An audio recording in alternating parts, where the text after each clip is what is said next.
नमस्कार, मैं हूं इकबाल। बिहार न्यूज़ बुलेटिन में आपका स्वागत है। आइए नज़र डालते हैं आज के 30 फटाफट बड़ी खबरों की ओर। बापू परीक्षा सेंटर में हुई बीपीएससी 17वीं प्रारंभिक परीक्षा रद्द कर दी गई है। डीएम की रिपोर्ट पर आयोग ने फैसला लिया है। इस सेंटर पर कुल 10,000 से अधिक अभ्यर्थियों ने एग्जाम दिया था। पेपर की कमी होने के बाद कुछ छात्रों ने धांधली का आरोप लगाते हुए हंगामा किया था। आयोग द्वारा जल्द नई तारीखों का ऐलान करने की बात कही गई है। बच्चों से ट्रैक्टर पर अवैध शराब लोड करवाने का यह वीडियो गया जिले का है। गोरपा थाना प्रभारी अजय कुमार पहले तो ये कहते हुए नकार दिया कि ये मामला उनके इलाके का नहीं है, लेकिन जब वीडियो वायरल होने लगा तो सफाई देते हुए बोले बच्चे खुद शराब उठा रहे थे। मुजफ्फरपुर में आरपीएफ ने मानव तस्करी के चंगुल से 25 बच्चों को रेस्क्यू कर छुड़वाया है।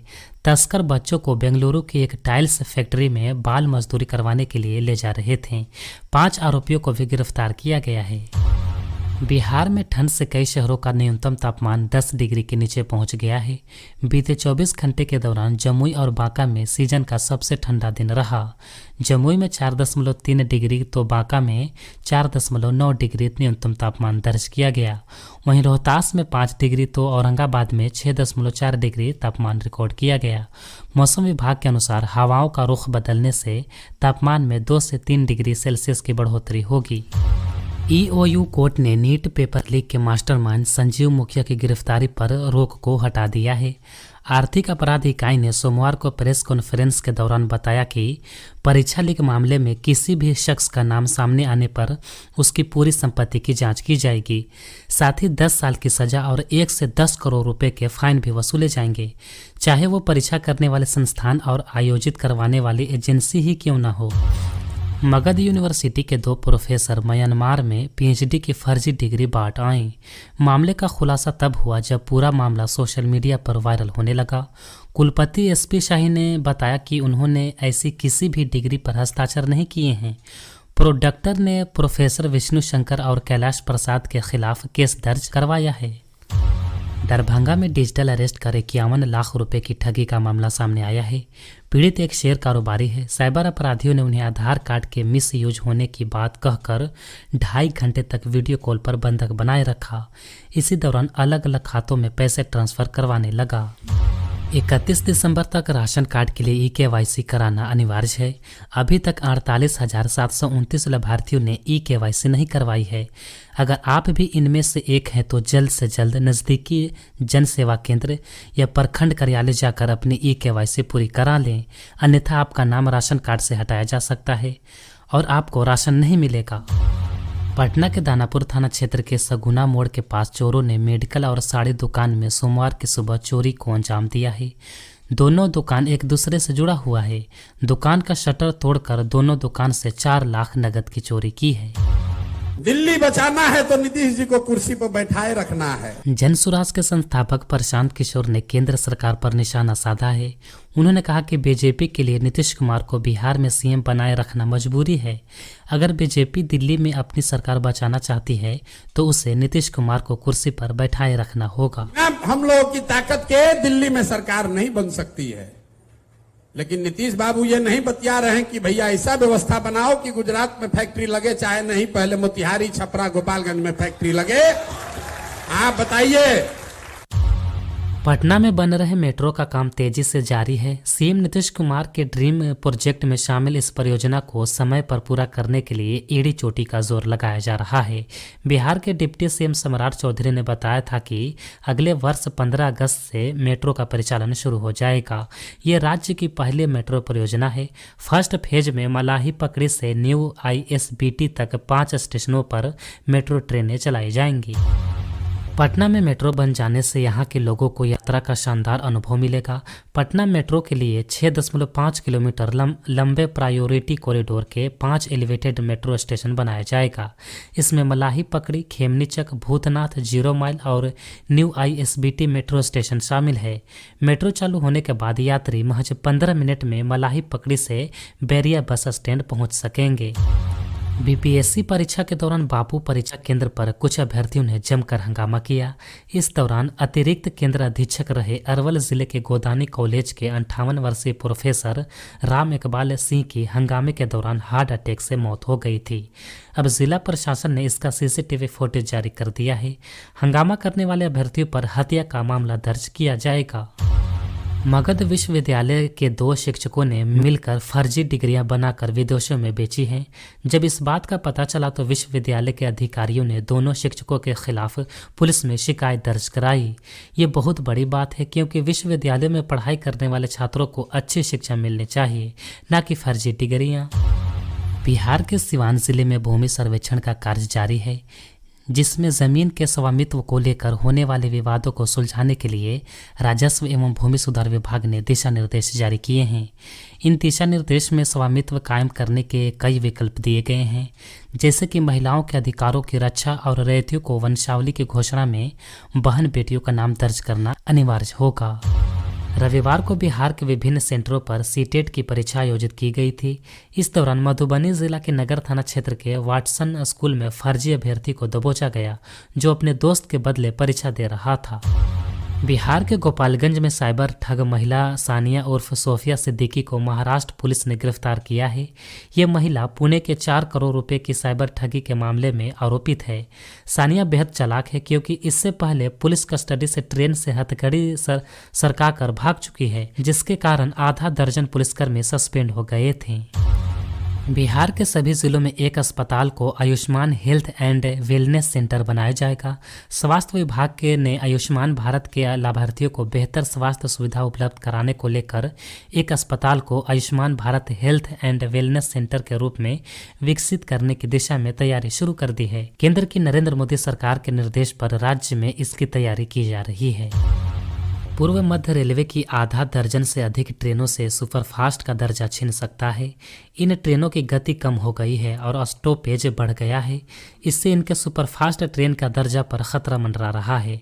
हालांकि इस फैसले से यात्रियों को भी आंशिक लाभ मिलेगा। उन्हें दर्जा छीनने के बाद सुपरफास्ट का शुल्क नहीं देना होगा। इसको लेकर रेलवे बोर्ड मंथन करने में जुटा है। इसमें से कई ट्रेनें बिहार के विभिन्न स्टेशनों से होकर गुजरती हैं। बिहार के नेता प्रतिपक्ष तेजस्वी यादव ने मोदी सरकार के 11 साल कार्यकाल पर सवाल उठाते हुए तंज कसा है। राजद नेता तेजस्वी यादव ने सवाल उठाया कि जब पीएम हिंदू हैं, ज्यादातर राज्यों के सीएम हिंदू हैं, तो फिर अगर देश में हिंदू सेफ नहीं है तो फिर मोदी सरकार ने 11 साल में क्या किया। तेजस्वी यादव ने इसके अलावा महंगाई और रोजगार पर भी मोदी सरकार पर हमला बोला। दरअसल एक प्रेस कॉन्फ्रेंस में तेजस्वी यादव से पूछा गया था कि पीएम मोदी का नारा है कि एक हैं तो सेफ हैं। इसके जवाब में उन्होंने ये बातें कही। नॉर्मलाइजेशन के विरोध के दौरान प्रदर्शन को लेकर खान सर ने कहा कि पुलिस ने मेरे साथ किसी भी तरह का दुर्व्यवहार नहीं किया। मैं पिछले 1.5 महीने से बीमार चल रहा था। मैंने सोचा कि बीपीएससी परीक्षा समाप्त होने के बाद उचित इलाज करा लेंगे। जब छात्रों पर लाठीचार्ज हुआ तब हम कक्षा समाप्त करके उनके पास गए। मैंने सोचा कि अगर मैं प्रदर्शन छोड़ दूंगा तो छात्रों की मांग पूरी नहीं होगी, इसलिए मैं वहीं रुक गया और इस वजह से मेरा स्वास्थ्य और खराब हो गया। बिहार के किशनगंज जिला में रविवार को अपहरण हुई नाबालिग लड़की को मुक्त कराने गई डायल 112 की टीम पर हमला कर दिया गया, जिसमें एसआई समेत एक सिपाही को गंभीर चोट आई है। यह मामला जिले के टेढ़ा गाछ थाना क्षेत्र का बताया जा रहा है। डायल 112 टीम को सूचना मिली थी कि एक नाबालिग लड़की का अपहरण हो गया है। बिहार के नालंदा जिले के गोविंदपुर गांव में सोमवार की सुबह पानी में डूबने से एक किशोरी की मौत हो गई। मृतका की पहचान गोविंदपुर गांव निवासी नरेश चौधरी की 14 वर्षीय पुत्री काजल कुमारी के रूप में हुई है। स्थानीय लोगों ने घटना की जानकारी पुलिस को दी, जिसके बाद मौके पर पहुंची पुलिस ने शव को पोस्टमार्टम के लिए बिहार शरीफ सदर अस्पताल में भेज दिया है। झारखंड के अलग होने के बाद बिहार सरकार लगातार प्रदेश में हरियाली बढ़ाने को लेकर काम करती आ रही है। वन एवं पर्यावरण विभाग के मंत्री प्रेम कुमार ने कहा कि राज्य में 2028 तक करीब 20 करोड़ पौधारोपण करने का लक्ष्य रखा गया है। इसको लेकर वन विभाग बिहार में 246 पौधशाला भी स्थापित करेगी, जिसमें करीब 8 करोड़ पौधे उगाए जाएंगे। बिहार के सरकारी स्कूलों में बच्चों की संख्या पिछले साल की तुलना में कमी आई है। पहली से 5वीं कक्षा तक एक साल में 6 लाख बच्चे घट गए हैं। ये खुलासा शिक्षा मंत्रालय की तरफ से प्रधानमंत्री पोषण योजना के प्रोजेक्ट अप्रूवल बोर्ड की लेटेस्ट रिपोर्ट में किया गया है। खान सर ने पटना पुस्तक मेले में युवाओं को किताबें पढ़ने और शिक्षा के महत्व के बारे में बताया। उन्होंने कहा कि किताबें जीवन को दिशा देती है और आगे बढ़ने के लिए प्रेरणा देती है। उन्होंने कहा कि महिलाओं की शिक्षा पर जोर देने की ज़रूरत है। अगर आप अपनी लड़की को पढ़ाना नहीं चाहते तो फिर अपनी पत्नी को किसी महिला चिकित्सक से कैसे दिखा सकते हैं। इसलिए लड़कियों की शिक्षा पर सभी को जोर देने की ज़रूरत है। उद्यान विभाग ने किसानों को अलान पर सब्जियां उगाने के लिए नई योजना शुरू की है। इस योजना में अलान पर सब्जियां उगाने वाले किसानों को 80% तक अनुदान मिलेगा। इसका लाभ डीबीटी पोर्टल पर पंजीकृत किसानों को मिलेगा। योजना का मुख्य उद्देश्य सब्जियों की गुणवत्ता युक्त उत्पादन और उत्पादकता को बढ़ाकर कृषकों की आय में वृद्धि करना है। कैमूर के मोहनिया टोल प्लाजा पर हमेशा जाम लगा रहता है। आम लोग, मरीज और पर्यटक घंटों जाम में फंसे रहते हैं, लेकिन जब कोई नेता होता है तो उसे जाम से निकालने का रास्ता मिल जाता है। हाल ही में बक्सर के सांसद सुधाकर सिंह भी इसी तरह रॉन्ग साइड से जाम तोड़कर निकल गए, जबकि दूसरे लोग जाम में फंसे रहे। मुंगेर के जमालपुर नगर परिषद के पार्षद मुकेश कुमार शर्मा की माता मीरा देवी पर 6 लाख का जुर्माना लगाया गया है। उन पर आरोप है कि उन्होंने शहरी क्षेत्र में बिना नक्शा पास कराए मकान का निर्माण किया। नगर परिषद जमालपुर प्रशासन की ओर से ऐसे तमाम लोगों के खिलाफ कानूनी कार्रवाई शुरू कर दी गई है। बिहार के लगभग 2.5 लाख शिक्षकों ने अपनी पोस्टिंग बदलने के लिए आवेदन किया है। विभाग को उम्मीद से कहीं ज्यादा आवेदन मिले हैं। शिक्षकों की लंबी दूरी की वजह से परेशानी हो रही है, इसलिए वे अपनी पोस्टिंग बदलना चाहते हैं। विभाग के लिए इतने सारे आवेदनों को देखना और सभी शिक्षकों को नई पोस्टिंग देना एक बड़ी चुनौती है। दरभंगा के रेडियो स्टेशन को बंद करने की कोई योजना नहीं है। कुछ लोगों ने यह अफवाह फैलाई थी कि इस स्टेशन को पटना से चलाया जाएगा, लेकिन ये बात बिल्कुल गलत है। जदयू के नेता संजय झा ने इस मामले में केंद्रीय मंत्री से बात की है। मंत्री ने बताया कि सरकार ने ऐसा कोई फैसला नहीं लिया है और दरभंगा का रेडियो स्टेशन पहले की तरह ही चलता रहेगा। मधुबनी जिला के सकरी थाना क्षेत्र में शनिवार देर रात हुई सड़क दुर्घटना में मोतिहारी के घोड़ासन निवासी पिकअप चालक सहित 2 लोगों की मौत घटनास्थल पर ही हो गई। इस दौरान पिकअप पर सवार 3 युवक गंभीर रूप से घायल हो गए। इधर मृत पिकअप चालक का शव गांव पहुंचते ही उसके पिता की भी मौत सदमे से हो गई। IRCTC ने 12 दिनों में 12 ज्योतिर्लिंगों के दर्शन का पैकेज जारी किया है। इसके लिए भारत गौरव ट्रेन रवाना किया जाएगी। स्लीपर क्लास में प्रति व्यक्ति का किराया 24,000 रुपये होगा। 5 जनवरी 2025 से ये यात्रा शुरू होगी, जो 17 जनवरी तक चलेगी।